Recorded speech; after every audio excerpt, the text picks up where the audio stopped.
Hi guys, it's Kelly Latevola here, and I'm back with another video for Neat and Tangled. Today we're going to be building a scene using some stencils. I'm using the Tree Duo Stencil, the Radiant Star Stencil, and then the stamp sets I'm using are the Lumberjack Love set, the little stinker with the little skunk, and then the brand new one, which is Koalifications. So just super cute little scene here. I kind of made it more for a friend, but they both have sentiments in their sets that could definitely make this a Valentine. And I am doing a 1-layer card. So I am going to stamp down my little skunk here. I want him or her, depending upon how you look at it, to be in the most forefront. So I'm stamping him first, and then I'm going to go ahead and mask him. I think today I'm using Eclipse masking paper. And then we're just starting the card and I'm about to make my first error. So I took the little tree stump from the Lumberjack Love set and stamped that down because I wanted to put my koala on top of it. So there would kind of be like two levels, except I didn't check to see where my koala would sit, and that the koala is supposed to be behind the skunk, but the banner is sitting in front of the skunk's face. That's a problem. So I stamped my koala higher up so that the banner would make sense, but now he's levitating off of my tree stump. I'm going to fix it later. It is what it is. I'm like, well, we're just going to roll with it. We should be able to fix it. So here I've got masks on all of my little images, and I showed you the vintage photo Distress Oxide, but I didn't end up using it. So I'm starting with the fossilized amber, and I'm going to put that about 1/4 of the way down the card. I wanted to build the scene up, and I want whether it's a sunrise or a sunset, I wanted there to be that yellow in the background. And then I decided to bring in some picked raspberry from the top. I knew there was, well, at the time I thought it was going to be brown. I knew it was going to be really heavy with green and brown, so I wanted some brightness in there. And I thought that they'd just be really pretty blended together, the picked raspberry and the fossilized amber. So I'm going to put down the Radiating Star Stencil, and then I'm going to go back in with the same colors. I'm a big fan of using stencils in a way where it's tone on tone. So once I have the pink down, I'm going to go in and use the fossilized amber. The reason I'm doing this one first is because I want the next layer of Distress Oxide to kind of blend this out so it's not as stark. Another thing I'm going to do to kind of blend it out is I'm going to go back in just along the bottom edge with the ink blender for the fossilized amber and just put down a little bit more color.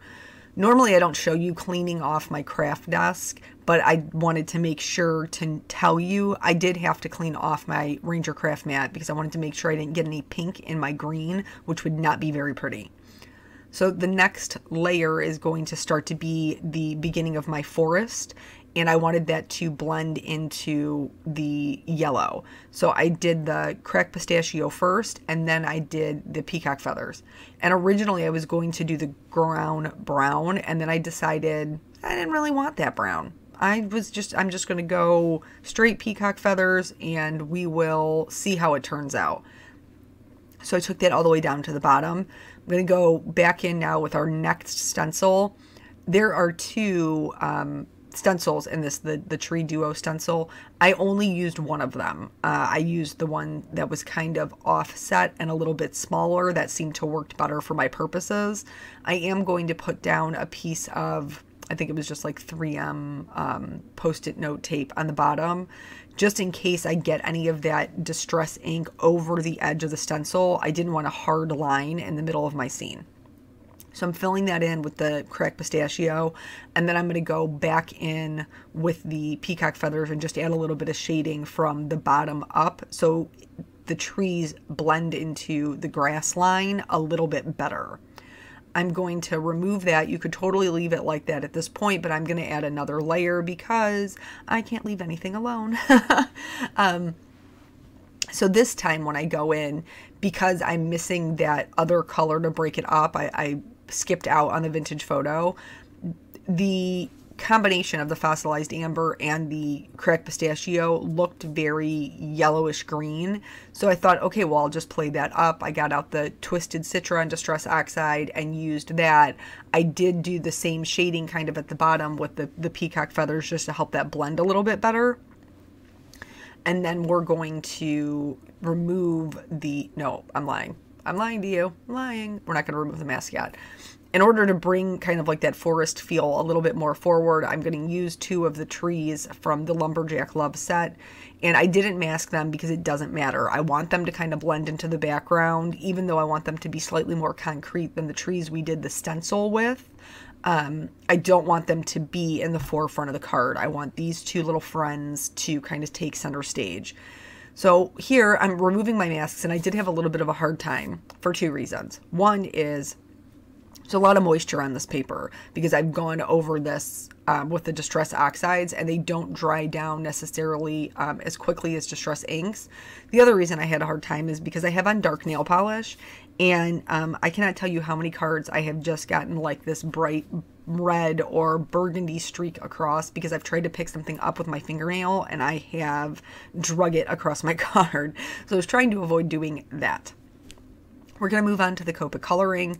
If you've seen me do grass scenes before, this will look very familiar to you. I am just doing flicks of color, starting with my lightest color all over, and I am trying to go all different directions, trying to go different lengths and widths because grass is not that uniform, especially if you were out in a forest. So I went with the lightest color all over everything, and then I'm going to take the mid-tone about halfway up, but definitely where my little characters are sitting. They would, it would be darker where it was kind of growing up around those areas, or where the little skunk is sitting on his booty. For the darkest color, again, I'm not going to bring it as far up, but I am going to put it around those objects. So around the trees, around my tree stump that my koala is currently levitating off of, which is never more profound to see than it right now with all of that green in between. He's floating in midair, folks. For the trees in the background, I'm going to use the same blue greens to shade them, but in order just to make them a little bit more solid, I'm going to fill them in with a YG03. That matches that Twisted Citron pretty well, so it kind of sat nicely there. For the actual shading, like I said, I'm using the same blue greens.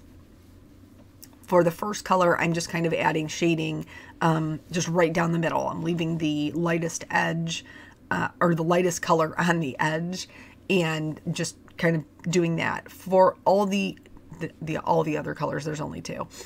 For the consecutive colors, I am adding shading from each kind of layer and just in a like a flicking motion so that they have a little bit of texture.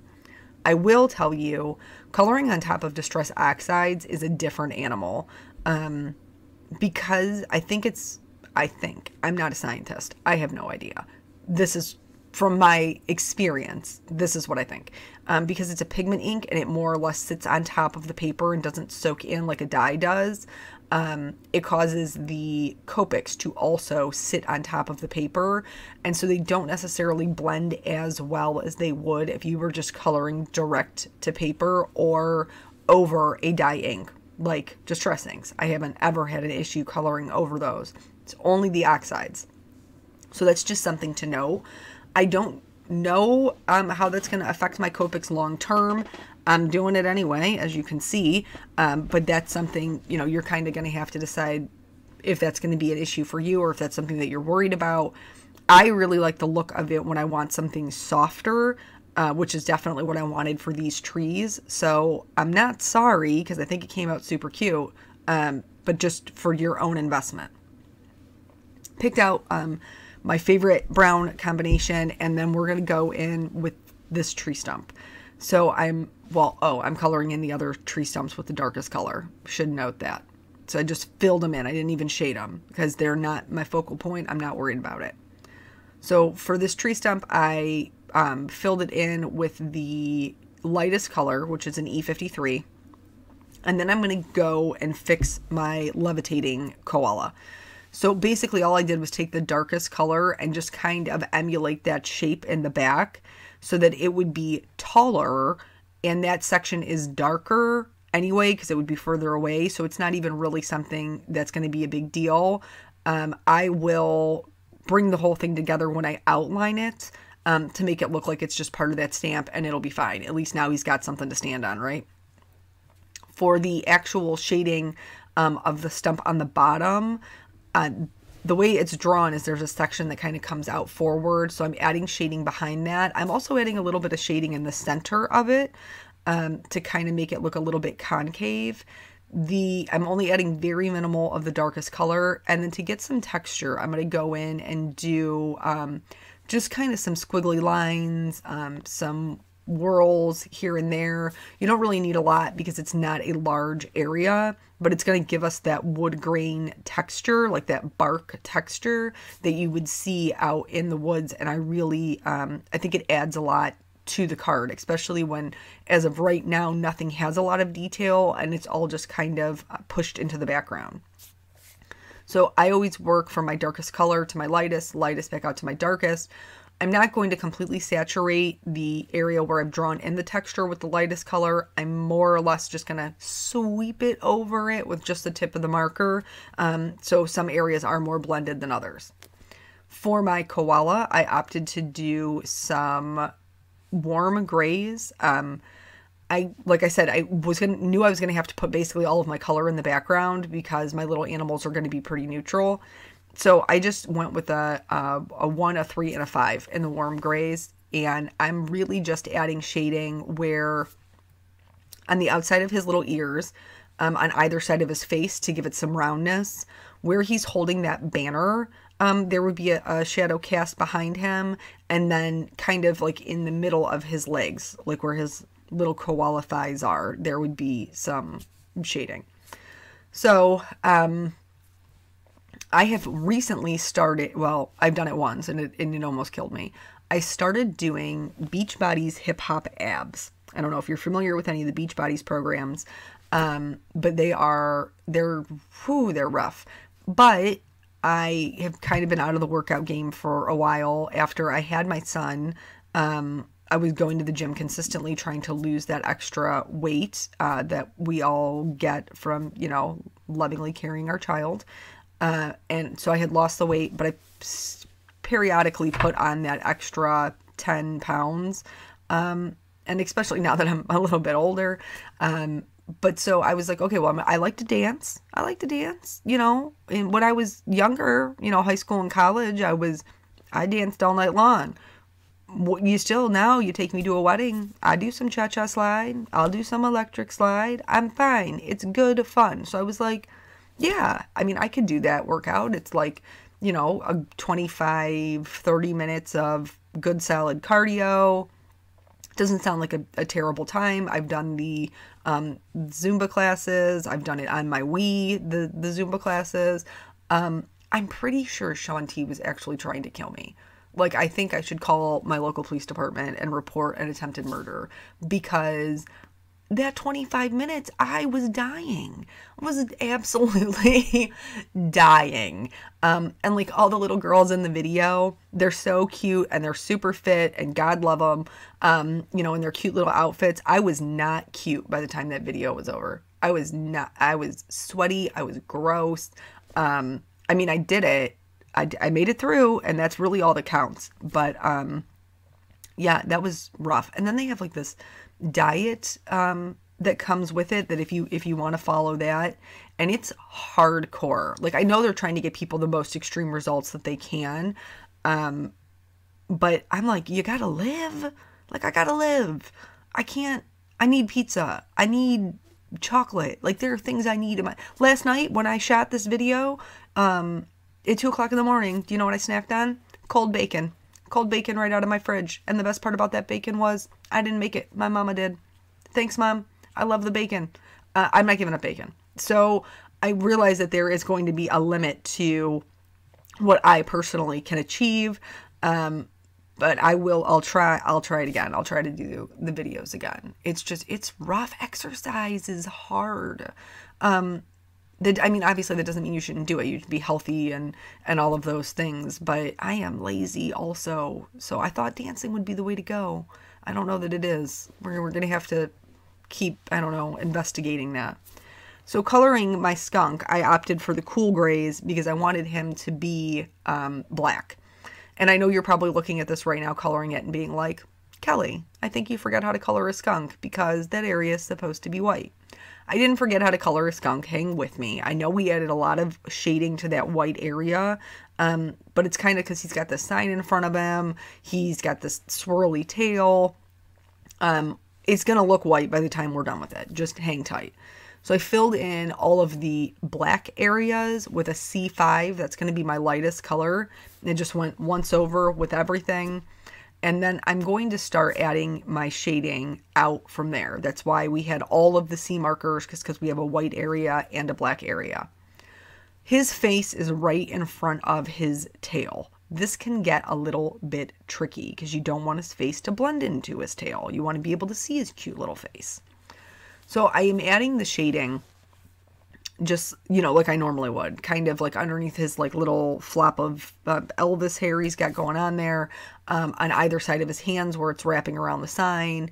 I'm going to add shading to the base of his tail as well as to the tip of the tail. And then I am going to add shading behind his head. This is going to start to get a little bit tricky, especially since I stamped in black to see those lines. But in order to segregate the two, you'll see here when I put down the line for the C9, I did not go all the way over to the side of his head. I did not go all the way over to the side of his head because I want that C7 on the edge. This is going to help differentiate between his head and his tail. So when you're coloring a tail like this or anything like this where it's this shape, you want to make sure that you are putting your flicks of color down in the same shape that the object is drawn in. So make sure you're curving your lines when that tail curves or it's going to look strange. The other thing that I'm going to do to differentiate the tail from the head is I'm not going to add the black, the 100 marker, to his face. I'm only going to add it to the tail and the hands. This is going to create a darker tail behind his head, and we already have that lighter edge on the side of his face, so it's going to help him kind of pop forward. And I know you might think, well, that's going to look weird, like the side of his head isn't going to be shaded. It's not so, the shading isn't so far off that it looks comical. It will still make sense, but you'll still be able to tell that there is a separation between the two. So again, you know, from my lightest color out to my darkest back into my lightest. And the C5, because it is the lightest color, it really does a lot to kind of pick up color. So if you're very nervous about my little skunk's face and that he's not going to have any eyeballs, don't worry. As we put the C5 over, it will pick up some of that color. And then because I like to outline my images, once I do that, his eyeballs, you'll be able to see them.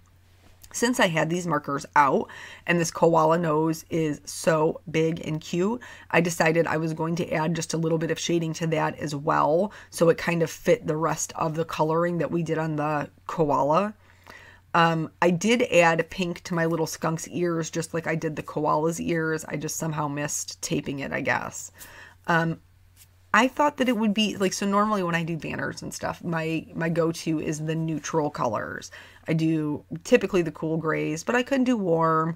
I don't really venture too far away from that because usually paper is white. But because I have a warm gray koala and a cool gray skunk, I thought it would be kind of fun to bring in another color for the little signs. So I picked some pinks because I already have that going on in the sky, and I thought it would be, you know, usually you work in like elements of 3 or odd numbers. So this kind of gives me that element of 3 with the pink, ties everything in together.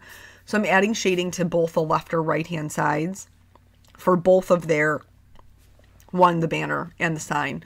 And then I'm also adding just a little bit of shading where their hands are holding it, or in the skunk's case, also his feet.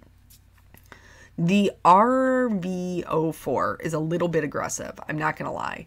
Typically it blends out a little bit more. The RVO2 lifts it quite a bit, but my marker was pretty dry, and I'm not gonna lie to you, I was lazy and I didn't refill it. The results probably would have been better, but even as is, it's not terrible. It doesn't look like, oh my gosh, she didn't even try to blend it. I added just a couple of little white dots to either side of the banner to kind of break up that blending a little bit, since I wasn't exactly thrilled with it, but also too lazy to refill the marker. So just did a couple of white dots there, and then I am going to outline all of my forefront images. So my koala, the tree stump, and the skunk, both of their signs.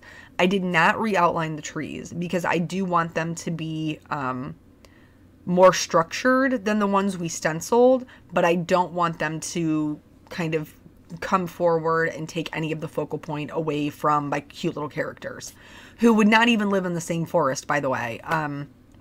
Skunks are typically native to North and South America, where koalas are typically native to like Australia, but this is my fantasy forest and I can make them friends if I want to. So basically I stamped the little sentiments, which I think are super cute, and then I went and cleared with Coloring Castella, and then I was like, am I done? I'm not done. The reason I'm not done is because I wanted this kind of fun sunrise, sunset in the forest, and a lot of times when you have light filtering through, you get like those little sunspots where there's moisture in the air. And so I thought that I could mimic this with perfect pearls and also add some shine, because I love me some shine. So basically what I'm doing is I'm just holding a kind of a scrap piece of paper up over their faces. Like I didn't want that on their faces. Anywhere that I couldn't get close enough because of that paper, I just kind of dropped it in myself.